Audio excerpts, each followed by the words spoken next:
Hello and welcome to lecture number 72. This is topic 4.19, African Americans in Sports. There are two learning objectives today, and the first one is describe the contributions of black athletes in the 19th century and beyond. During the beginning of Reconstruction, African American athletes demonstrated their abilities and broke barriers in racially segregated sports through the 19th century. One sport that stands out in the late 19th century is horse racing. The success of black jockeys reflected another achievements that African Americans had during Reconstruction, alongside the expansion of voting rights and political power.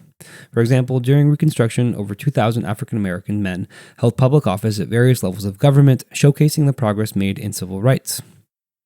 15 of the first 28 winners of the Kentucky Derby were black, many of them formerly enslaved or the sons of formerly enslaved horse trainers.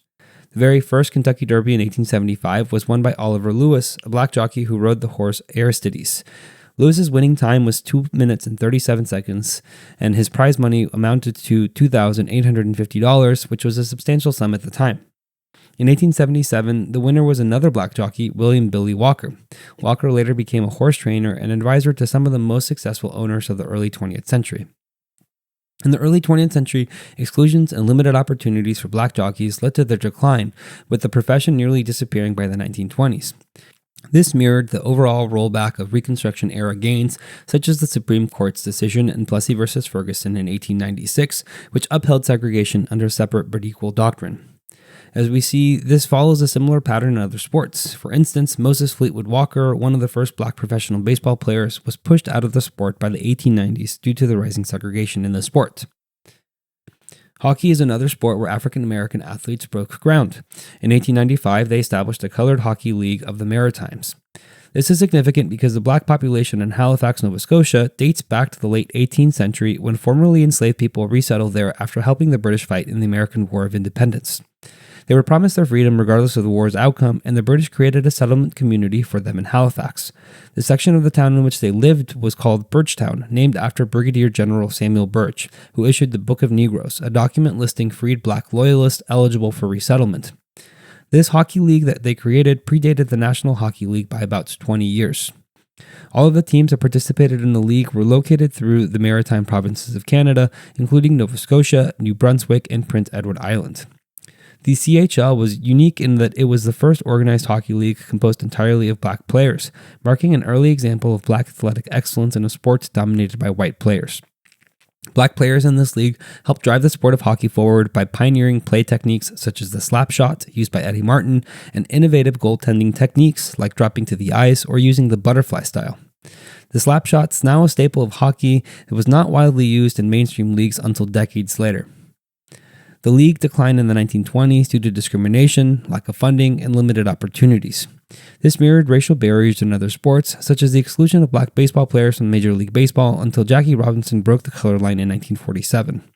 The Colored Hockey League of the Maritimes highlights the transnational black experience as athletes across the African diaspora face similar challenges and roadblocks to participation in sports. Over time, the CHL's legacy influenced the inclusion of black players in professional hockey, paving the way for future stars like Willie O'Ree, who became the first black player in the NHL in 1958. Additionally, much like the Negro League baseball, the CHL created a space for black athletes to thrive at a time when mainstream leagues barred their participation. The league's impact remained significant as it helped shape the evolution of hockey and challenged racial barriers in sports.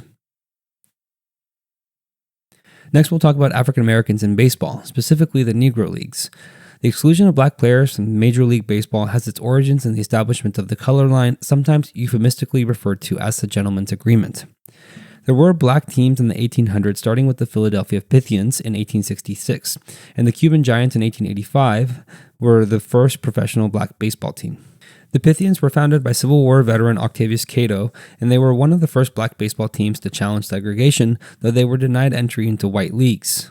While some black players were on predominantly white teams in the late 19th century, managers and general managers of segregated teams began refusing to play against integrated teams.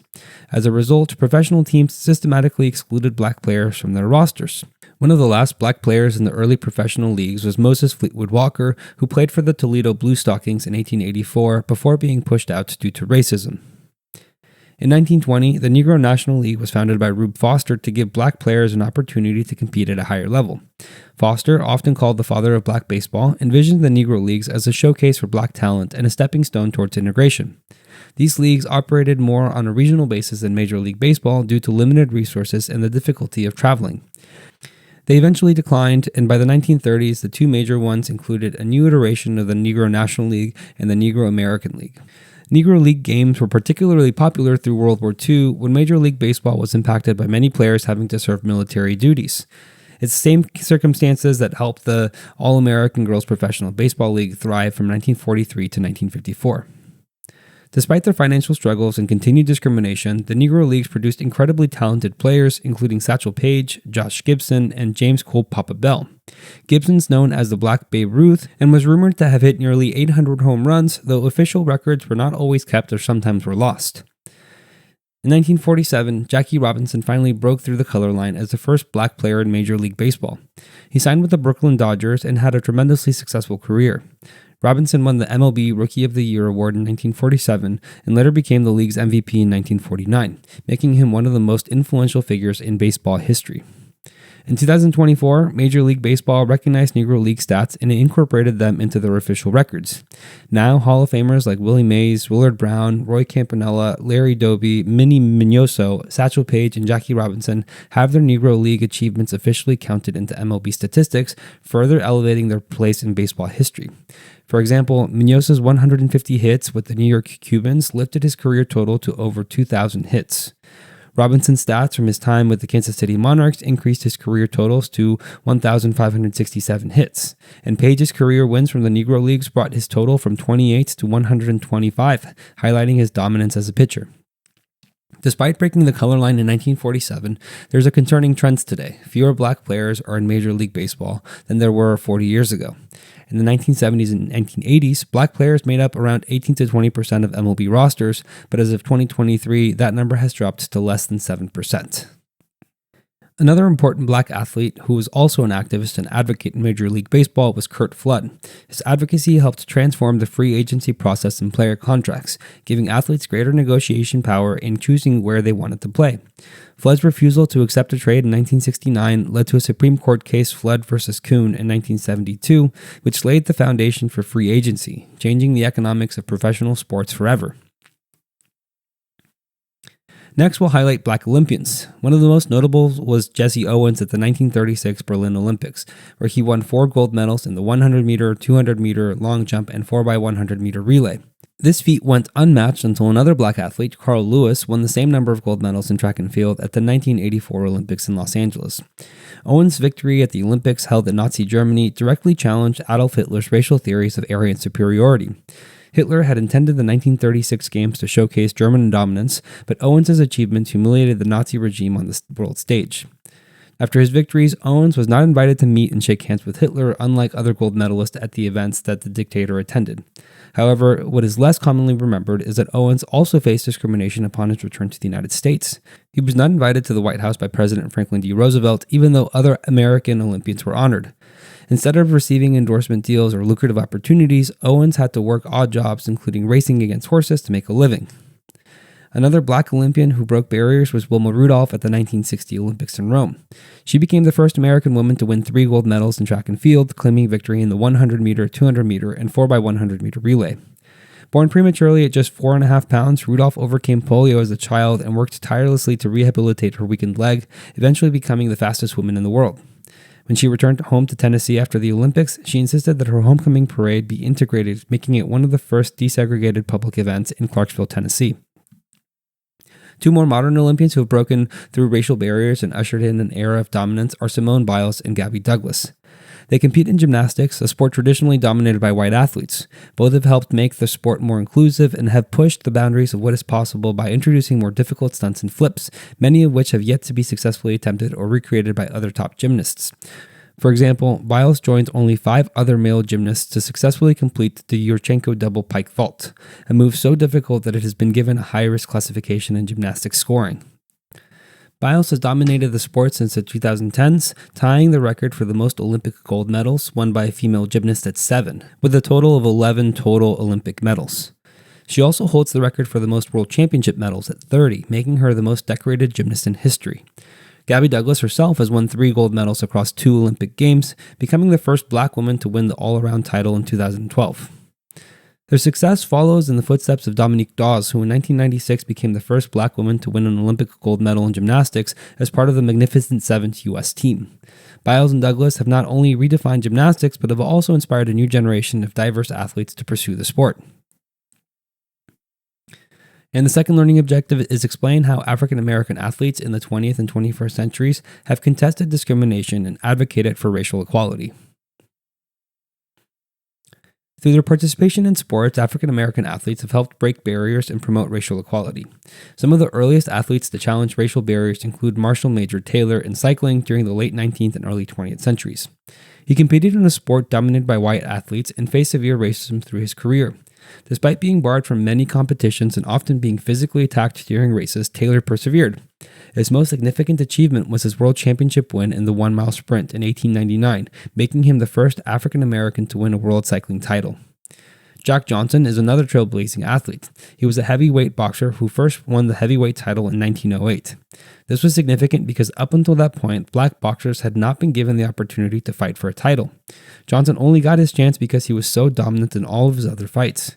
When he won the title in 1908 against white boxer Tommy Burns from Australia, promoters and audiences viewed the fight as a test of racial superiority.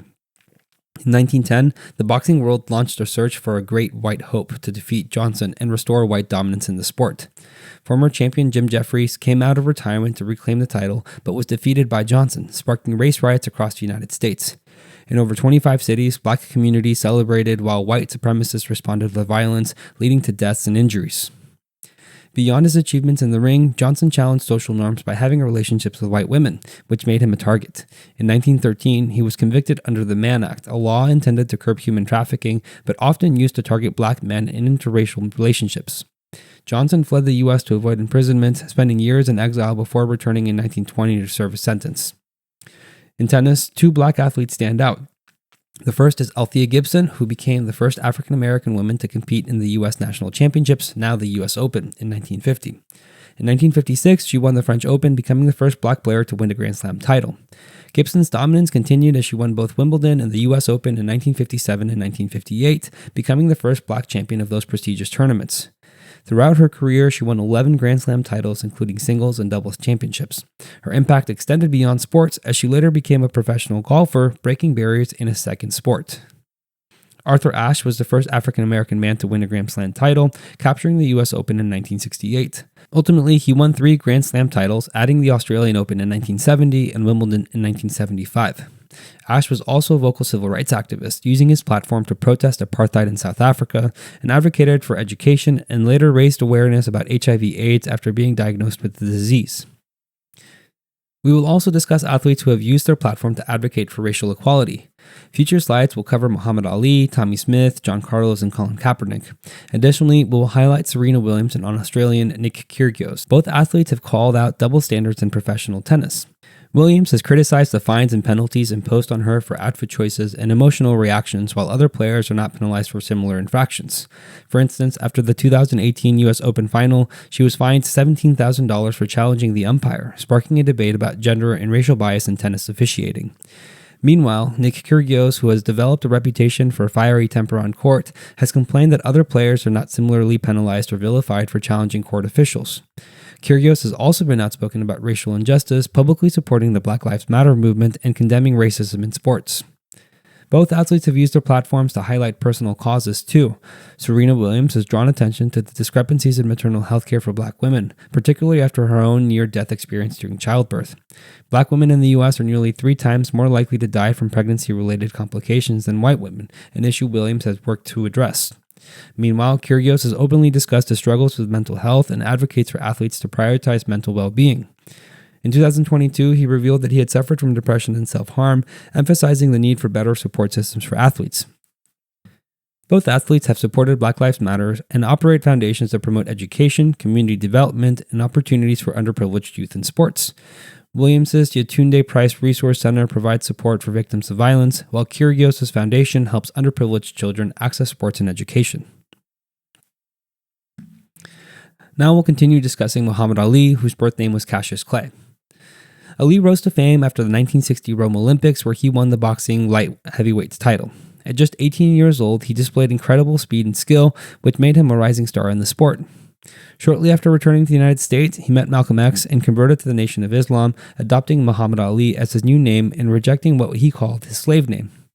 This became a point of contention between Ali and some reporters who consistently ignored his new name and continued to address him as Cassius Clay despite his objections. One of the most famous incidents was during a press conference when reporter Howard Cosell publicly supported Ali's name change while other journalists refused to acknowledge it. In 1964, Ali won the heavyweight title against Sonny Liston, becoming the youngest fighter at the time to claim the championship at age 22. His victory was historic not just because of his age, but because he defeated Liston, who was heavily favored using a surprising and elusive fighting style. Ali remained undefeated until 1967, when he refused to be drafted to fight in the Vietnam War. Ali cited his religious beliefs as the reason for his objection to being drafted and attempted to claim conscientious objector status. He stated that as a Muslim, the only wars that were justified were those called upon by Allah or his messenger. He also pointed out the ongoing racial injustices in the United States, famously saying, "The real enemy of my people is right here," and further declaring, "I ain't got no quarrel with the Viet Cong. No Viet Cong ever called me an N-word." These statements made Ali a controversial figure, with many seeing him as unpatriotic, while others viewed him as a powerful voice against war and racism. For his refusal to be drafted, Ali was convicted of draft evasion and sentenced to 5 years in prison. He appealed the decision all the way to the Supreme Court and did not have to serve any prison time while waiting for appeals process to finish. In 1971, the Supreme Court ruled in his favor in Clay v. United States, overturning his conviction in a unanimous decision.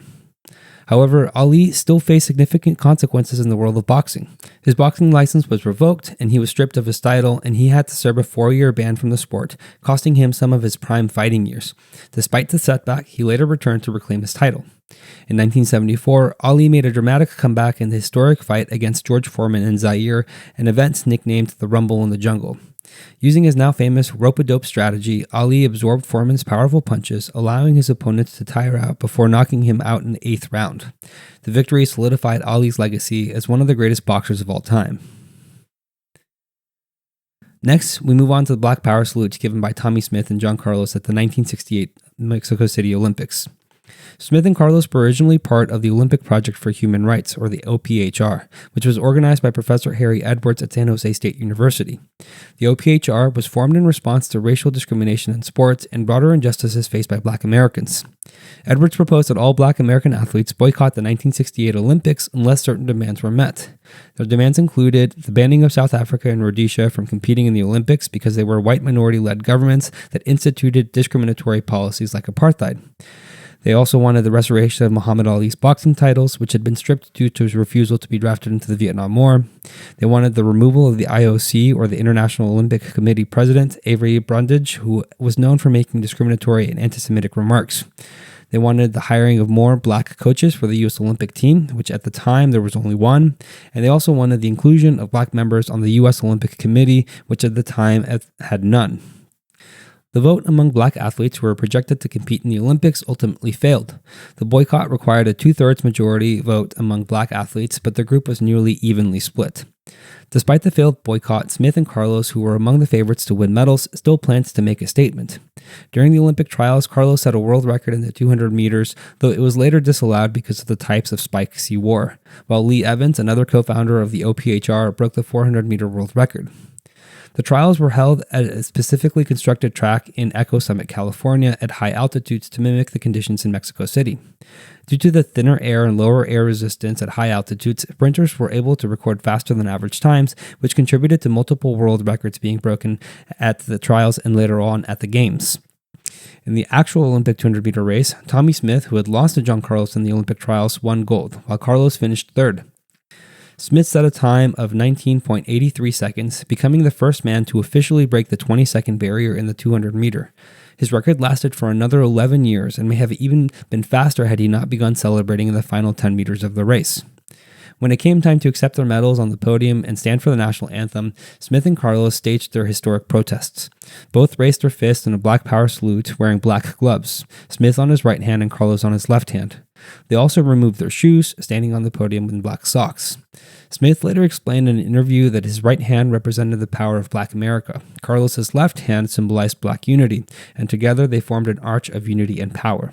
The black socks without shoes represented Black poverty and racism in America. Carlos also wore an unzipped tracksuit in solidarity with blue-collar workers and a beaded necklace to symbolize victims of lynching. Additionally, the silver medalist Peter Norman from Australia wore an Olympic Project for Human Rights badge in solidarity with Smith and Carlos. Norman was also critical of his country's White Australia policy, which aimed to limit non-European immigration in an effort to maintain a predominantly white British-influenced society. All three athletes faced repercussions for their protest.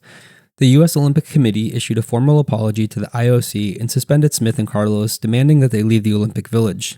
Upon returning home, Smith and Carlos faced significant backlash, including death threats and difficulties finding jobs. At the time, many white Americans were unsympathetic and even hostile towards them, arguing that the Olympics should not be a platform for protests. Despite the criticisms, their actions have since been recognized as one of the most powerful moments in Olympic history.